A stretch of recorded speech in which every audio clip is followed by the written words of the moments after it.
Bienvenidos y bienvenidas a esta noche en la que hablaremos de estos 5 años que han pasado desde que se firmó ese acuerdo político, esa decisión política, ese proceso del Brexit, es decir, la salida del Reino Unido de la Unión Europea. Hemos invitado a Perspectiva Mundial, junto con Margarita Rojas, a un conocedor como pocos, como profesor, como académico, como ex embajador de largo tiempo en el Reino Unido, a Mauricio Rodríguez, a que nos ayude a entender este proceso político, cómo fue y por qué tomaron esta decisión tan difícil, ¿no? Era un proceso muy largo, ¿no, Margarita? Sí, María Emma, un 31 de enero como hoy, a la medianoche, oficialmente el Reino Unido dejó de ser parte de la Unión Europea, lo cual tuvo, por supuesto, profundas implicaciones para el bloque comunitario, para el proyecto comunitario, pero también para el Reino Unido. Y por eso le preguntamos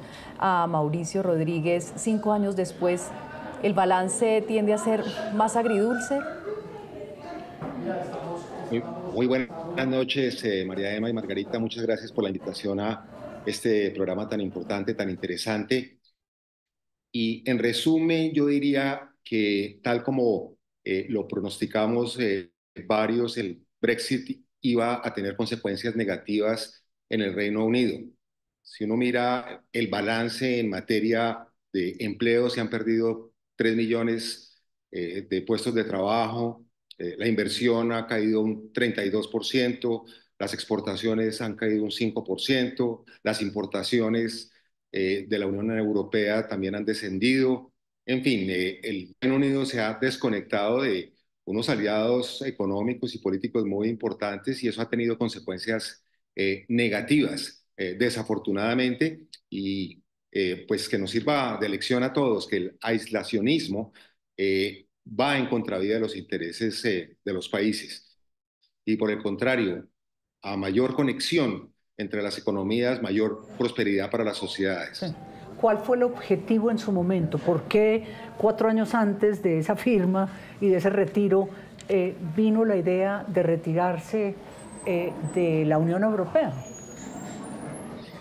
María Emma, esa es una gran pregunta y uno pensaría, creería que era una motivación económica, tratando de buscar mayor poder del Reino Unido, etcétera, pero en el fondo lo que sucedió fue una puja por el poder entre David Cameron, quien era el primer ministro en ese momento del Partido Conservador, y Boris Johnson, que quería llegar a ser primer ministro.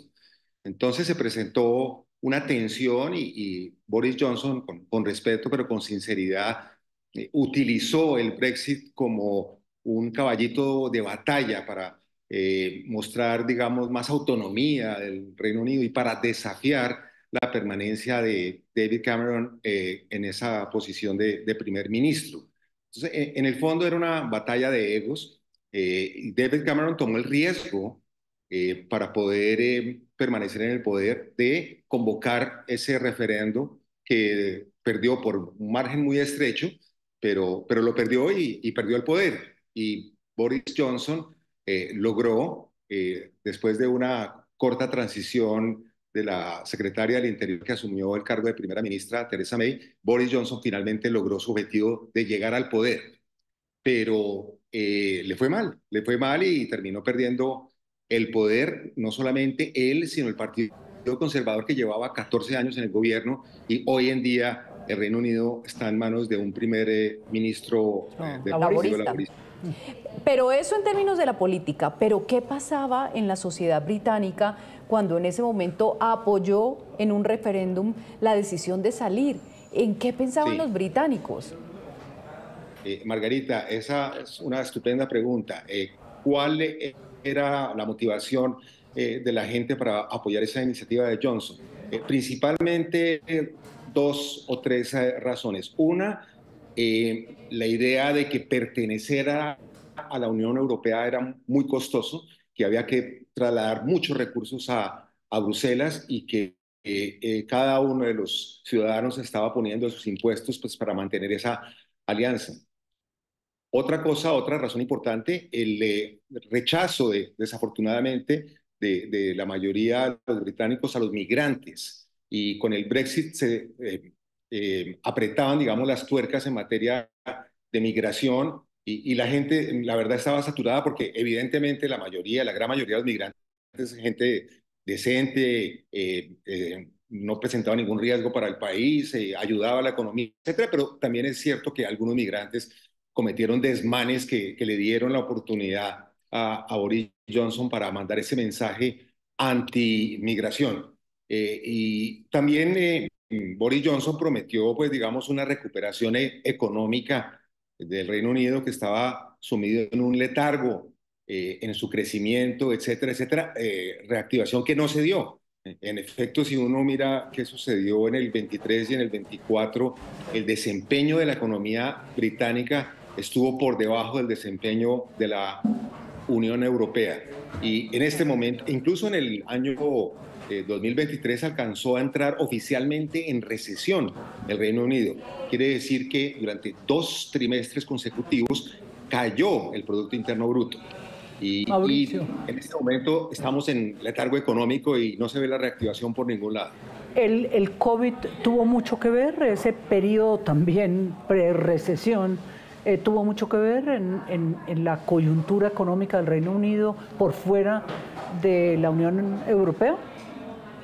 Sí, es importante tener en cuenta que el COVID finalmente terminó afectando la economía y la política, no solamente en el Reino Unido, sino en todas partes. Entonces, se sumaron muchos factores realmente.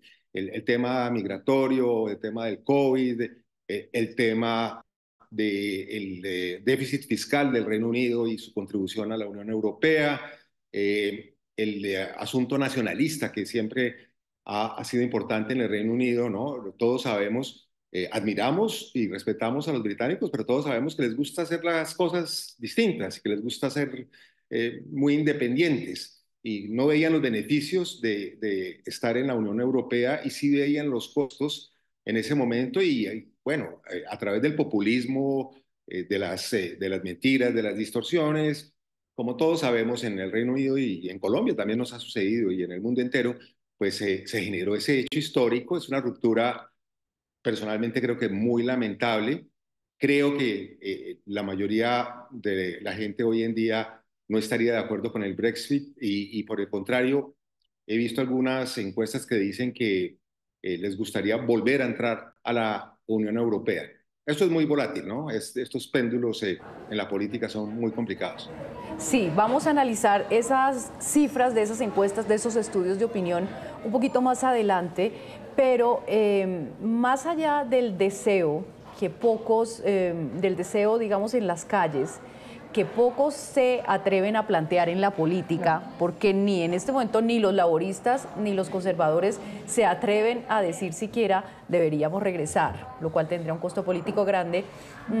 ¿Eso sería posible? ¿Sería técnicamente posible? ¿El regreso? ¿El regreso?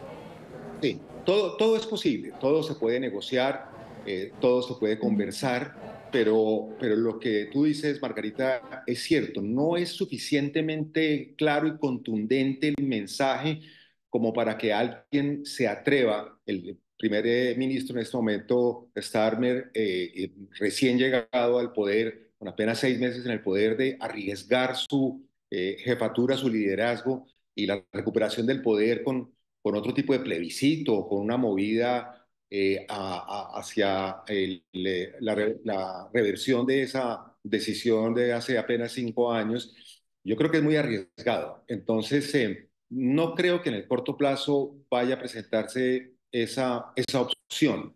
Y entiendo la política del primer ministro de esperar un rato a ver si con sus propias políticas el Partido Laborista y con sus propios ministros logra reactivar la economía con esa realidad de estar por fuera de la Unión Europea. Mauricio, es lo que usted decía, las cifras muestran, las encuestas muestran cómo verdaderamente los británicos tenían decisión de abandonar la Unión Europea, la ven como incorrecta y errónea, lo vemos 55% errónea y correcta el 30%, la decisión del Brexit que ha tenido también dificultades en menos exitoso, hace menos exitoso al Reino Unido de lo que 62%. Así que las cifras son dramáticas, ¿no? Bastante alarmantes, sí. Mauricio. Hay un 62% de personas que considera que ha tenido más de fallido que de exitoso. Exacto. Ahí lo vemos. Y un 20% digamos que es escéptico, pero quizá la más importante era la que mencionaba Mauricio, que es la tercera, que dice el retorno. El retorno.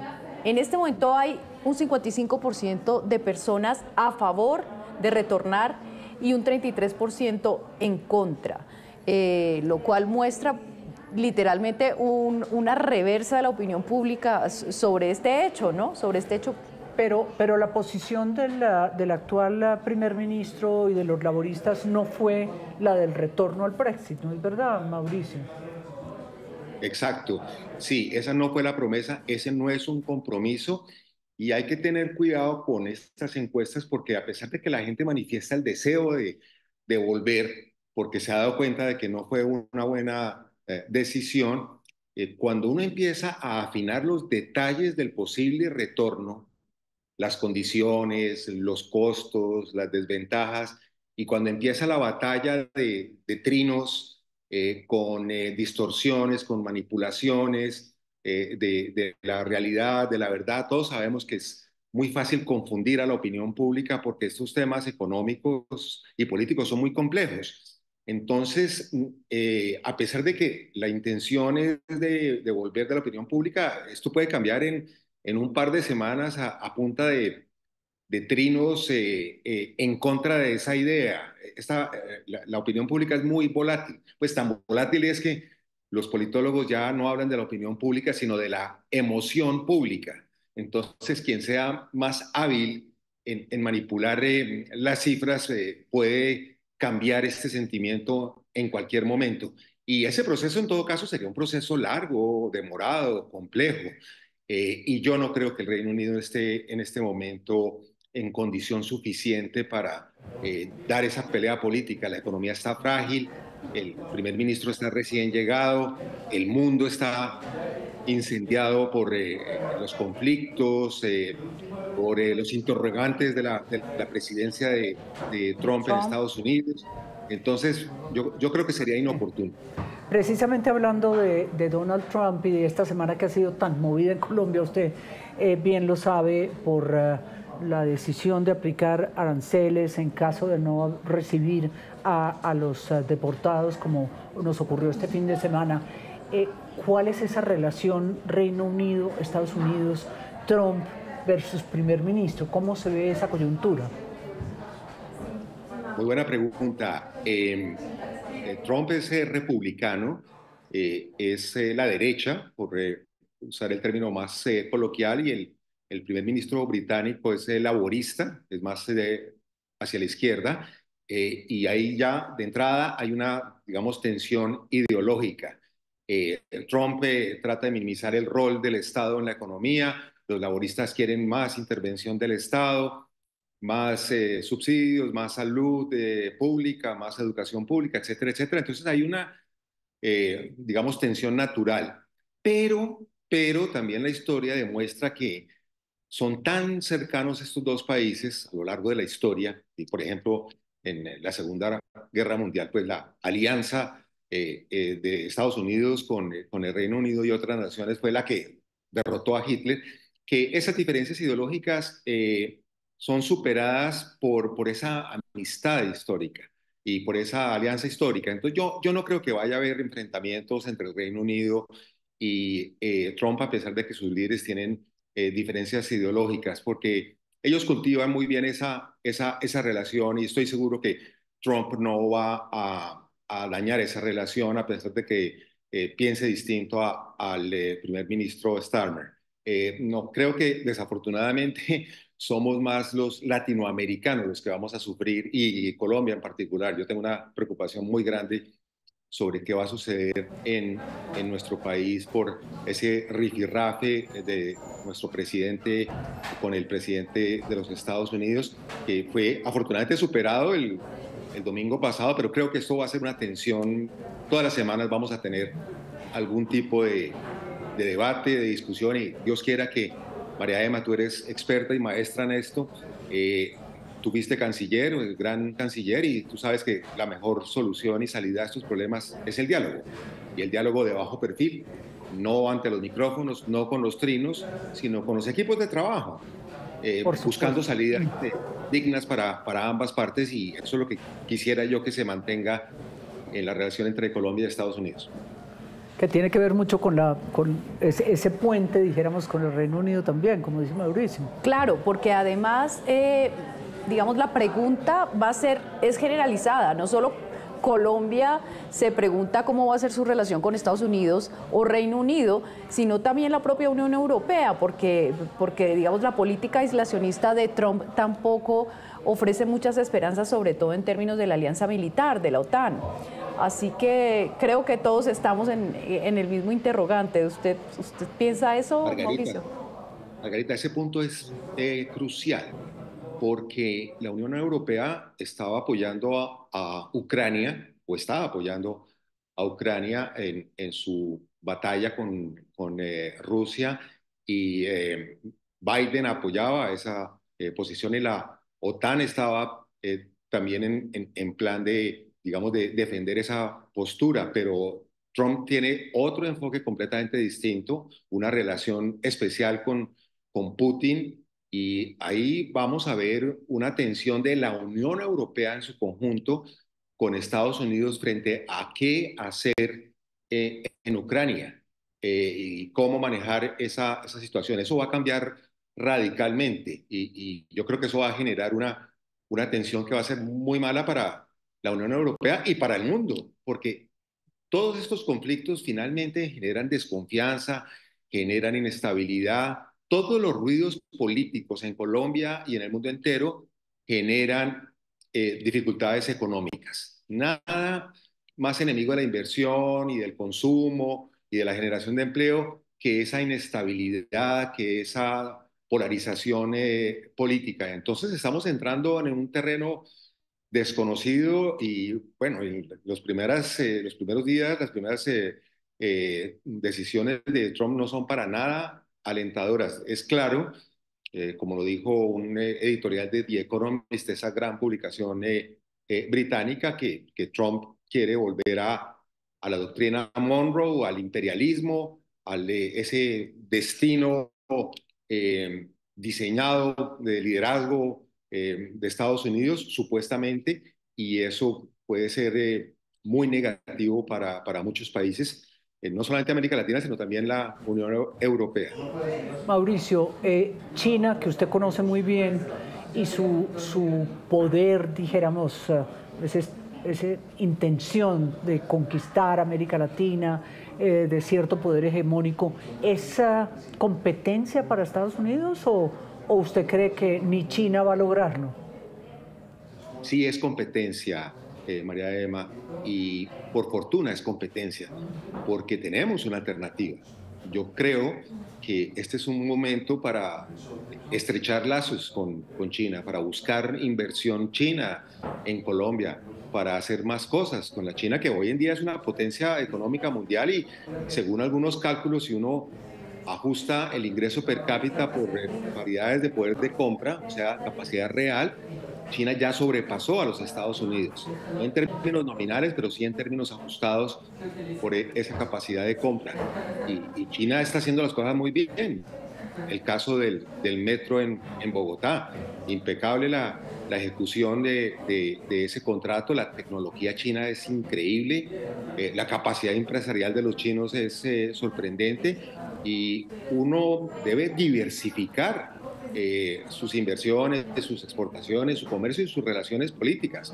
Yo no comparto algunas ideas del régimen chino, particularmente las restricciones a la democracia, etcétera, etcétera, pero tampoco comparto algunas de las posiciones del gobierno de los Estados Unidos, con respeto por ambos líderes y por ambas naciones.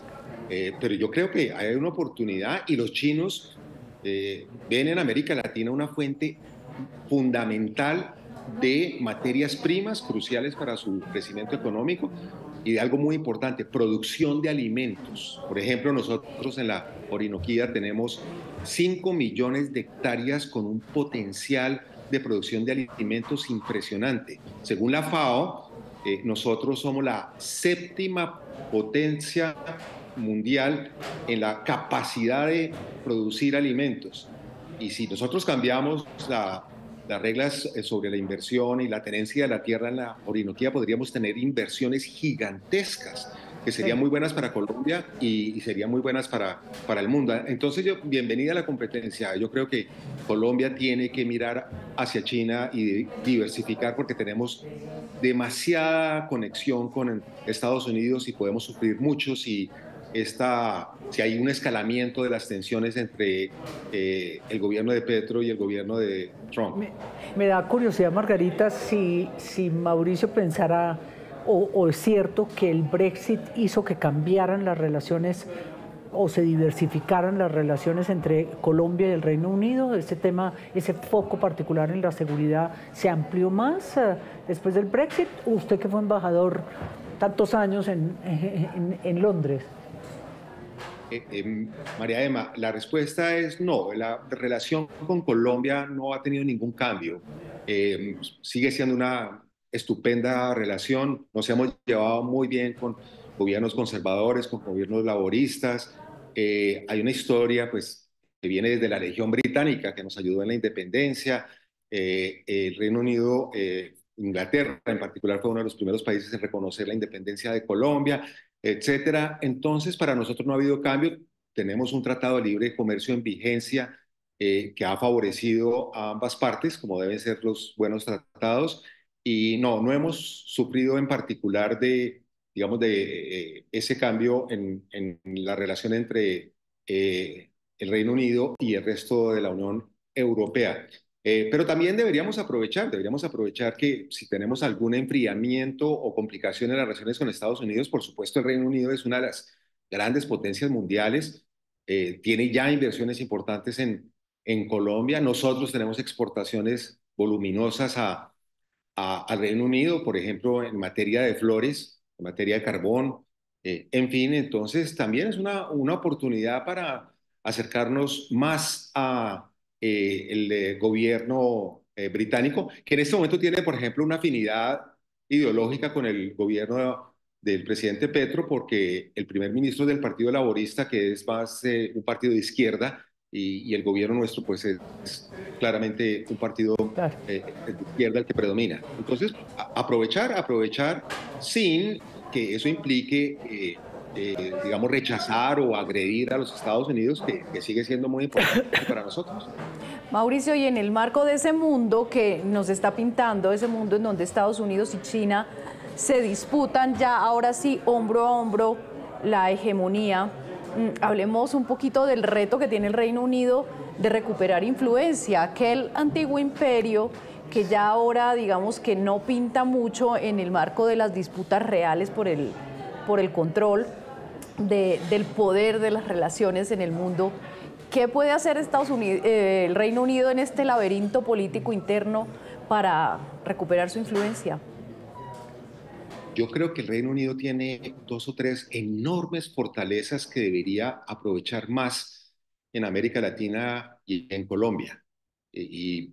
Hago referencia a lo que los expertos llaman el soft power, el poder blando, que no es el poder de las armas ni es el poder de la economía arrogante, etcétera, etcétera, sino el poder de su cultura, que es extraordinaria, el poder de la educación. Las universidades británicas son excelentes, son de las mejores del mundo. El poder el turismo, Londres y el Reino Unido son uno de los polos de atracción más importantes, referentes. El poder de su inteligencia aplicada al mundo empresarial, en donde compite y gana en varios sectores con Estados Unidos y con la China. Entonces, yo creo que el Reino Unido tiene una oportunidad en este debilitamiento de las relaciones de Estados Unidos con América Latina y con Colombia en particular, debilitamiento o incluso enfrentamiento, para ganar más espacio, para ganar más terreno. Tiene que ser un poco más proactivo, lo digo con todo respeto, y nosotros debemos ser más receptivos y más cercanos a esos inversionistas británicos que tienen mucho dinero y a ese comercio que sí ha crecido en las últimas 2 décadas, pero que todavía sigue siendo pequeño frente al potencial que podría representar en nuestra balanza comercial. Pues, Entonces creo que hay oportunidades para ambos países, sin lugar a dudas. Mauricio, muchísimas gracias, Mauricio Rodríguez, por acompañarnos a estos 5 años de la conmemoración, si es que lo pudiéramos llamar así, del Brexit, la entrada en vigencia del Brexit y la salida del Reino Unido de la Unión Europea. Gracias por acompañarnos hoy a Perspectiva Mundial. Con mucho gusto y gracias a ti, María Emma, y gracias, Margarita, por las muy buenas preguntas y la oportunidad de explicarle a los colombianos las ventajas y desventajas de esta decisión crucial en la historia del Reino Unido y bueno, de las relaciones políticas y económicas de las grandes potencias. Muchas gracias. Gracias, Mauricio, y también gracias a ustedes por acompañarnos en esta nueva cita de Perspectiva Mundial. Nos vemos como siempre el próximo viernes a las 8 de la noche para que analicemos juntos las implicaciones y los temas que tienen lugar y que se mueven más en la agenda internacional. Semanas muy agitadas nos esperan todavía. Gracias.